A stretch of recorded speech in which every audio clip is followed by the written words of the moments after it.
The NFL Draft is consistently every year one of the biggest events on the sports calendar. You have worlds colliding in the NCAA and their athletes graduating in some cases leaving school early and pursuing their dream that they've probably had for a very long time in becoming a professional football player. Without further ado, we're going to get right into our 2020 NFL mock draft of round 1. Starting off with first overall pick, Joe Burrow. It's pretty obvious that Cincinnati's going to go this way. All the reports out of Cincinnati is that Burrow is their guy. We're all basically assuming that Cincinnati's going for the pick. I've heard minimal rumbling about Cincinnati even thinking about trading down and trading out of the pick. I don't think it would make sense for them in any way. Burrow, obviously the quarterback of the national championship LSU Tiger winning squad. Joe can make pretty much all the throws on the field. Obviously, he is a college player, so he will need to develop at the NFL level. He can move around in the pocket pretty well, especially for, again, a rookie coming into the league for the first time. But, we don't really need to dwell on this. Joe Burrow is going to be a Cincinnati Bengal, and they're going to take him with the first overall pick. Second overall, Chase Young from Ohio State University is going to the Washington Redskins.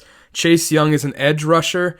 He gets after the passer, though, in pretty much any way he can. I think at the NFL level, they'll definitely use him on that edge in any defense. He can play a defensive end role in a 4-3 or an outside linebacker role in a 3-4, hence the position of edge rusher. Chase just gets it done.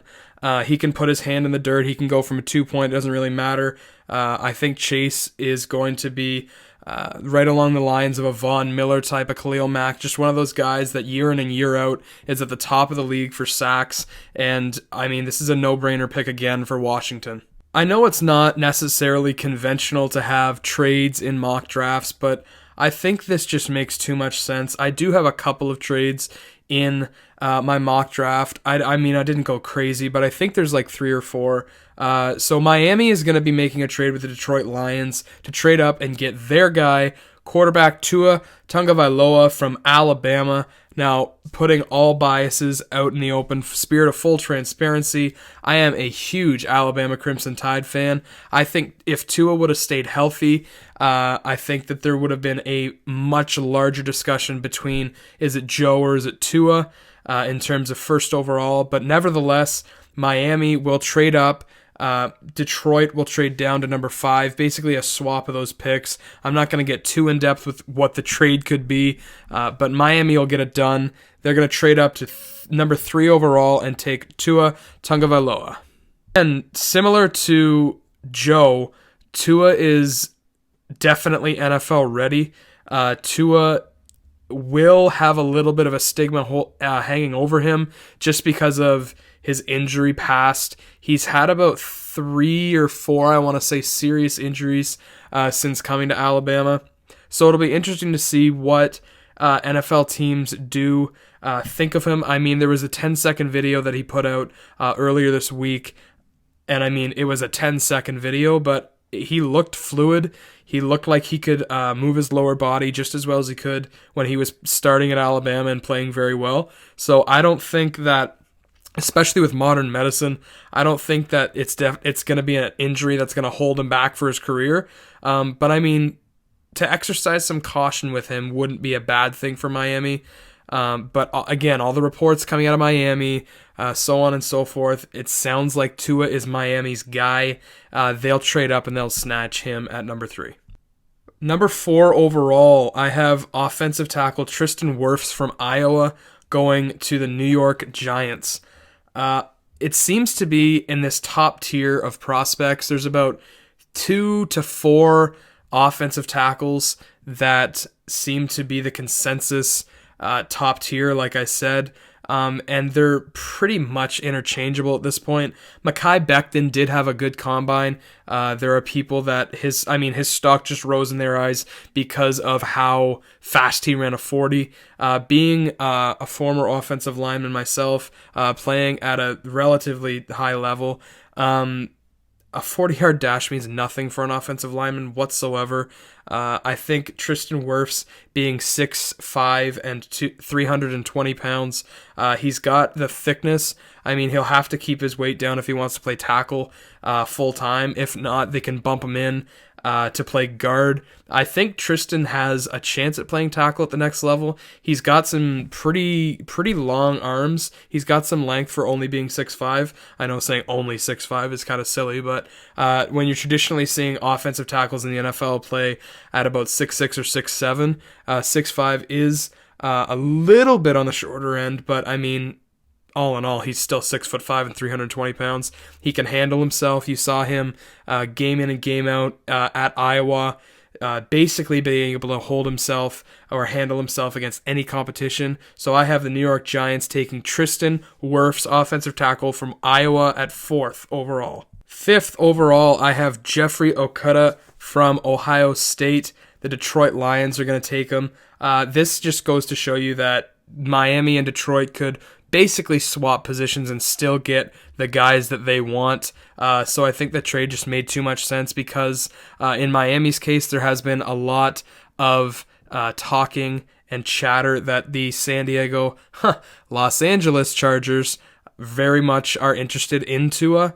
So I think Miami, if they want him that bad, they will spare no expense and trade up to 3, leaving Detroit to trade back to 5, where they'll still get their next corner, Jeffrey Okudah from Ohio State. This is a guy that might not come in and start week 1, but eventually during the 2020 campaign, I would see Jeff definitely starting for the Detroit Lions. They lost Darius Slay. They're looking for some corner help, some secondary help. I think Jeffrey Okudah can slot right in there. You saw him play in some big-time games. I mean, none maybe bigger than, well, obviously the college football playoff games, but none bigger than the rivalry game against Michigan, and he held his own in that game pretty well. So I have the Detroit Lions taking Jeffrey Okudah, cornerback, 5th overall. Next pick, we have the Los Angeles Chargers coming in and getting their next quarterback, Justin Herbert, out of Oregon. Like I said, there has been some rumblings that Los Angeles Chargers are interested in Tua. I don't think they're going to get him. They're going to take Justin Herbert 6th overall. I have seen mock drafts that have Justin Herbert potentially falling all the way down to the New England Patriots. I don't think that's going to happen. I think Herbert has legitimate top 10 skills at quarterback. He kind of comes from the archetype of Trevor Lawrence. Not that his skill level is necessarily there, because I consider Trevor Lawrence a generational type talent, a generational type quarterback, but his body, if you watch him play, you can't help but think of Trevor Lawrence. They have a similar style. Herbert can run around a little bit. He can definitely move his feet, as is the new norm. And you've heard me talk about Joe Burrow and Tua the same way. They can all move in the pocket. I wouldn't say that Herbert is blazing fast. I mean, he did come in running only a 4.68 in the 40. I'm not a huge fan of the 40-yard dash. I don't put all of the stock into it, as I know other people do. I think Justin plays faster than a 4.68, but I mean, by no means is he a 4.4 runner, or does he have 4.4 speed. But I digress about his speed. I think his arm will get better with time. I don't think it is necessarily NFL level right now, but I mean, how can you be? You're still coming out of college, right? But as a rookie, he'll definitely get in games for the Chargers. I don't know if they're, they've said that they want to stick with Tyrod Taylor throughout the season. If they draft Herbert at number 6, you got to think that he's at least going to get in some games for them. But that would be an interesting quarterback competition in training camp for the Chargers, taking Justin Herbert number 6 overall. The next couple picks are pretty self-explanatory. We just have some all-around really good football players coming off the board. At 7th overall, the Carolina Panthers are going to take linebacker. Isaiah Simmons from Clemson. He can really play anywhere on the defense. I would say, if he really worked at it, if a team worked with him, he might even be able to play the edge in the NFL and just tell him to go rush the passer. But I mean, he could probably play inside linebacker, outside edge. whatever you need him to do. Isaiah Simmons is a Swiss Army knife of this draft, and if Carolina grabs him, he could definitely replace, not necessarily position-wise, Luke Kuechly, but down the line, you could be looking at the next defensive playmaker on the Panthers squad for sure. 7th overall, Isaiah Simmons to Carolina. 8th overall to the Arizona Cardinals, we have offensive tackle Jedrick Wills from Alabama. Spent the last couple of years as the backside tackle for Tua. Some things you'll notice when you watch film on Wills is he's always looking for work. He doesn't ever waste steps, although some criticize him for having a lot of weight on his back foot, which can cost you at some points if you know football as an offensive tackle.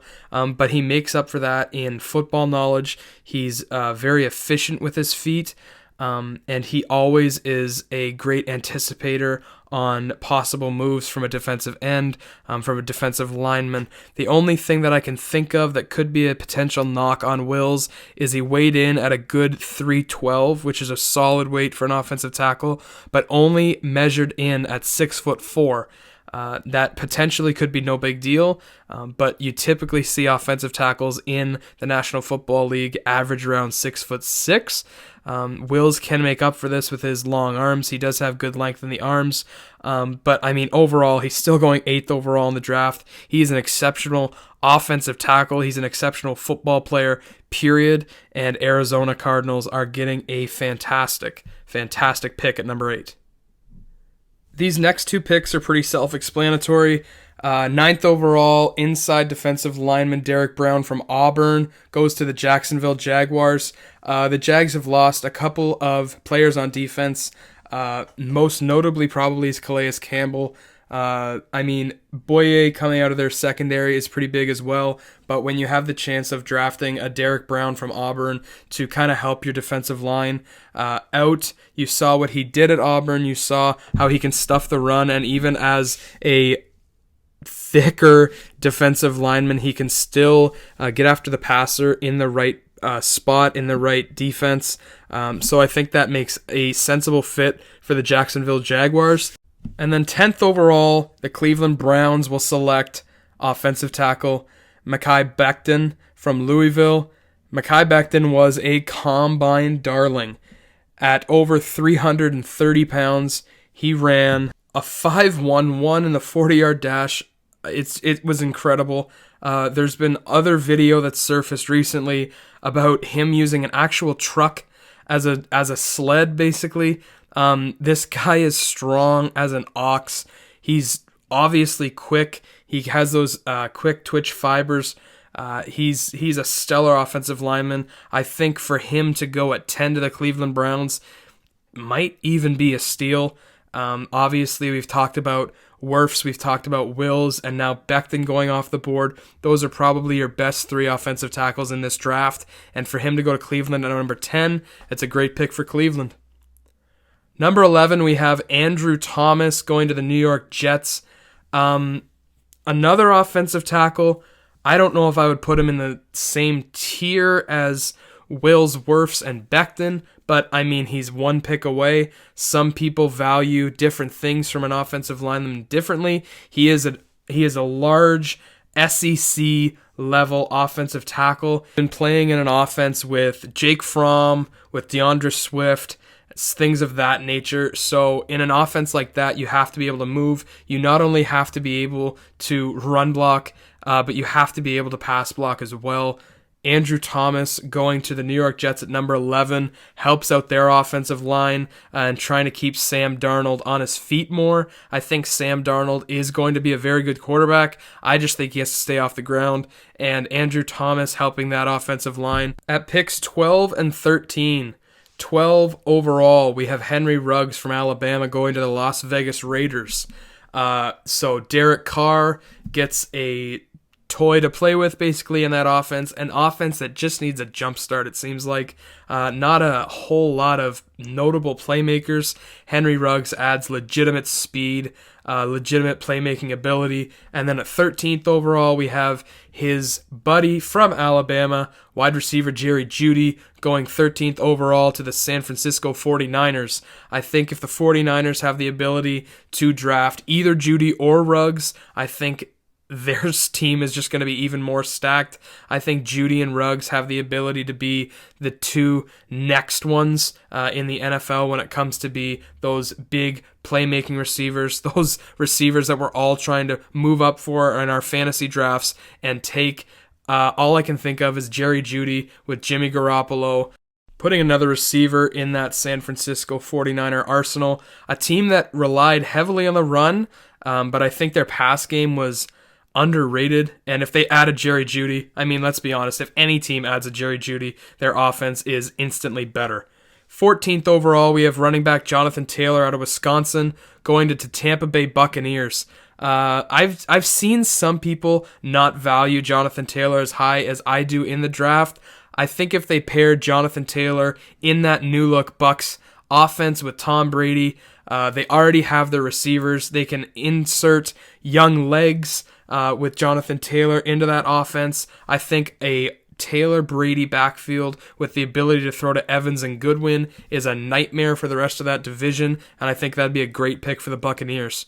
15th overall, we have inside defensive lineman Javon Kinlaw from South Carolina going to the Denver Broncos. Denver needs some D-line help. They have Von Miller. They don't have much else. Derek Wolfe did just sign with the Baltimore Ravens. I think an inside defensive lineman like Javon Kinlaw could possibly free up Von Miller a little bit more. As Kinlaw develops, he takes more blockers. There's only so many blocks that can go around, freeing up Von Miller to do what he does best and get after the quarterback. 16th overall, we have cornerback C.J. Henderson out of Florida going to the Atlanta Falcons. Again, not a huge surprise there. Atlanta could use some secondary help. C.J. Henderson out of Florida is definitely considered probably the second best secondary player possibly in this draft. I mean, it varies on where the teams are and what they value more. But after Jeffrey Okudah out of Ohio State, I'm seeing a lot all over the place. C.J. Henderson is definitely rated second, especially out of cornerbacks. So Atlanta could use some secondary help. It's a perfect fit. 17th overall, the Dallas Cowboys snag cornerback, again, Kristian Fulton out of LSU. Dallas secondary got a little bit exposed last season when it came to the big game situations. I think Kristian brings a lot of foot speed to that secondary, as well as just having a nose for the football. He doesn't shy away from contact. He seems like a player that Jerry Jones would absolutely love if he's still there at 17, which I probably see him being there. I don't see why he wouldn't be. It would be a perfect pick for the Dallas Cowboys and Jerry Jones. Next, we have Jacob Eason going 18th overall to the New England Patriots, who acquire their pick from the Miami Dolphins in exchange for the 23rd overall pick. Again, not going too hard into the trades here, but somehow, some way, New England will come out of this draft with a quarterback. They did sign Brian Hoyer. They have Stidham there. I believe Cody Kessler might be there. But for a franchise that relied so heavily on a Tom Brady and the quarterback position as a whole basically being the rock of that whole organization, I think that New England will trade up if necessary and get the next one. That's a lot to put on a rookie, especially Jacob Eason coming out of Washington, going 18th overall, but I don't think they're going to put that pressure on him to begin with. I think that New England might have to eat some humble pie and kind of develop a quarterback for the first time in 20 years. 19th overall, another quarterback, Jordan Love, going to the Las Vegas Raiders. I've heard John Gruden do interviews where he's spoken on not having the ability to ever draft a quarterback high. 19th overall isn't the highest, but it's certainly in the mid-first round. It's pretty high, and especially for a quarterback like Jordan Love out of Utah State, I think him and Gruden will get along fine. Jordan Love has some toughness in his game that I don't think a lot of people give him credit for. That being said, he is out of Utah State from the Mountain West Conference. Certainly not an SEC, a Big 12 quarterback, but nonetheless, Jordan Love is ranked very, very high on almost every mock draft, and there's a reason for that. He has very good arm talent, and I think that the Raiders will be stepping away from Derek Carr, if not this season, then the season after this. 20th overall, we have outside linebacker K'Lavon Chaisson. I'm probably just butchered that name. I have him going 20th overall to the Jacksonville Jaguars. Again, the Jags did take some hits on defense this offseason. I think going out and getting Chaisson and getting the interior defensive lineman that we spoke on earlier, it just helps get a new wave of defense in Jacksonville and energizes that defense a little bit more. 21st overall, we have edge rusher A.J. Epenesa from Iowa. A.J. Epenesa has some snarl, man. He's an edge rusher. I could say he could probably pack on some weight and play in a 3 in the NFL. If that's not his game, it's not his game. I could see it happening, though. Again, coming out of Iowa, had some pretty good competition, and he fared pretty well. He's not one of these guys that plays down to his competition. He maintains the level of play that he is at, and again, dictates the pace of play in the trenches, which is what you want to see out of an edge rusher. 22 overall, we have center Cesar Ruiz going to the Minnesota Vikings. Cesar played for Michigan, played against exceptional defensive lines. Probably Ohio State was the best one that they played against last season. He fared very well. Cesar can make all the calls. Again, he's going to have to develop, but we could be looking at that next Matt Burke type center in Minnesota. CeeDee Lamb goes 23rd overall to the Miami Dolphins out of Oklahoma. CeeDee Lamb and Jalen Hurts hooked up for numerous long balls last year. CeeDee has the speed to be a legitimate playmaker in the NFL. He's got the route running that I don't think a lot of people give him credit for either. But CeeDee Lamb will fit in very well in a Miami lifestyle. I think that team is obviously in a rebuild. I feel like we say that almost every year now. But CeeDee Lamb to the Miami Dolphins gives them another boost of confidence on offense. And it's interesting to see how many picks Miami is starting to acquire. They're really going whole hog at this rebuild, and it's interesting to see. CeeDee Lamb, 23 overall, Miami.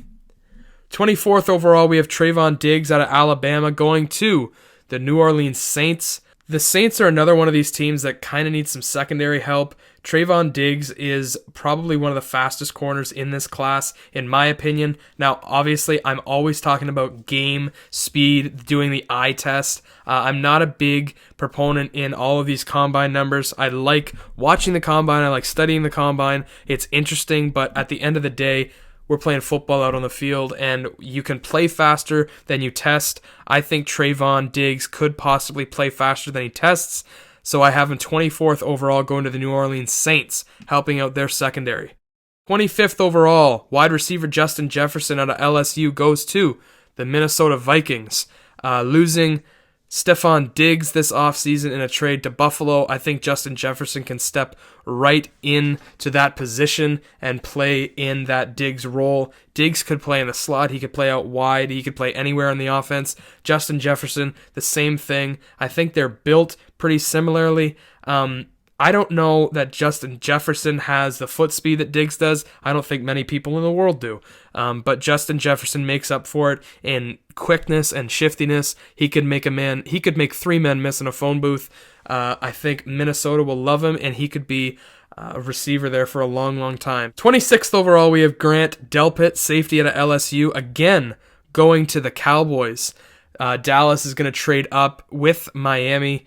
With the loss of Frederick this offseason for Dallas, look for if Cesar Ruiz is still available. I could definitely see Dallas taking a flyer on him and drafting him in the 26th role. Obviously, this is all hypothetical because we have a trade here, but in hindsight, I could see Ruiz possibly falling, or if Dallas is in the trade market and active in the first round, potentially trading up to get Ruiz. I have Delpit here from LSU. They lost Jeff Heath in the offseason as well. Delpit can step in. He's got an immense football knowledge. He knows what he's doing out there. He could step in, develop in Dallas, and be one of the next great safeties in this league. We have 27th overall edge rusher Julian Okwara from Notre Dame going to the Seattle Seahawks. This all depends on where Jadeveon Clowney winds up. Jadeveon Clowney could be signing back in Seattle still, although I think if he was going to do that, he probably would have already. But nevertheless, if they sign Jadeveon Clowney, they could still draft Julian Okwara here. But I would say more likely than not, if Clowney leaves, Seattle could look edge rusher, and none better than Julian Okwara at the end of the first round out of Notre Dame, going 27th overall. 28th overall, we have inside linebacker Patrick Queen out of LSU going to my Baltimore Ravens. That's right, I am a Baltimore Raven fan, and I was torn at this pick, as many Ravens fans are, if the Ravens are going to go Patrick Queen at inside linebacker or if they're going to go Kenneth Murray at inside linebacker. I've watched a lot of tape. I have to admit, I am leaning towards Kenneth Murray, but I just think Patrick Queen has all the physical tangible things as well as the intangibles. I think Patrick Queen has a good football mind. You're going to hear me say that a lot about all these first round picks, but I mean, they are getting picked in the first round for a reason.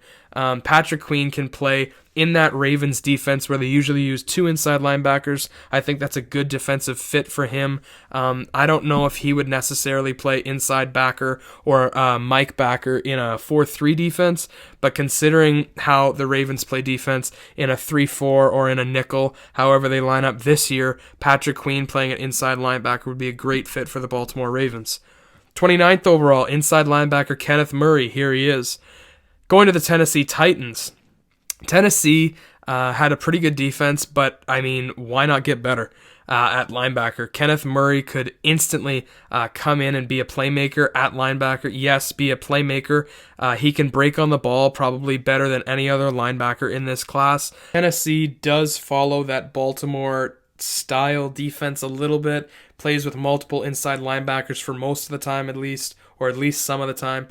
Kenneth Murray could play there, but he is a versatile enough player that if they needed him to, he could play outside linebacker, just probably not as a hand in the dirt or a pass rusher. This guy in coverage is exceptional. He's fast. Kenneth Murray's a great linebacker. I can't compliment him enough. Like I said, it was a big toss-up for me between the Ravens taking Patrick Queen and the Titans taking Kenneth Murray. I mean, like I keep saying, the Titans have pretty good linebackers, but why not get better? When you have the chance to draft a Kenneth Murray, you're going to take it, and Tennessee will at 29th overall. 30th overall, just these last couple picks here, wide receiver Jalen Reagor out of TCU going to the Green Bay Packers. I mean, Green Bay had Devontae Adams to throw to last year. That was about it. They get Jalen Reagor here. Sorry if I'm butchering that last name. You play Reagor with Devontae Adams, suddenly that offense gets a lot quicker and has a lot more options. You have Aaron Jones in the backfield, not to mention Aaron Rodgers playing quarterback. You're in good shape in Green Bay if you take a receiver late in the first. 31st overall, I have the Jets trading up to get in the conversation. In the first round, they take offensive tackle Ezra Cleveland from Boise State. Again, not quite in that first tier of offensive tackles, but just trying to keep Sam Darnold up and being able to actually throw the ball. We do have two offensive tackles projected to go to the Jets. I would say that one of them will bump in to play guard. I'm a big proponent, as you can probably tell, that a lot of these college players should bump in and play guard for at least a year. Again, as a former offensive lineman, I just know the importance of learning that next level of where you're playing before you're kind of fed to the dogs out on an island as a tackle. Last pick of the draft, we have the Kansas City Chiefs taking running back DeAndre Swift. What a pick this would be for the Chiefs. You have Mahomes, you have Hill, you have Watkins, and then you add Swift, along with all the other running backs. I mean, Kansas City, you win the Super Bowl, and you're able to draft a running back like this, you win. I don't see any pick going to Kansas City as a bad pick, but I just see DeAndre Swift sitting there, and I don't think he's a running back that deserves to get out of the first round. So I have the Kansas City Chiefs taking DeAndre. Obviously, a running back out of Georgia, played in big games, played in the SEC, can handle the big moment. Perfect fit for the Chiefs and Mahomes. Thank you for watching this video. Obviously, it took me a little bit longer than all my other videos, and it was a little bit longer than all my videos. But if you liked this video, leave a like, subscribe if you're on our YouTube channel. If you're on Facebook, go ahead and like our page and share it with your friends, and we will be at you with some more football content on Canuck football and entertainment shortly. Thanks for watching.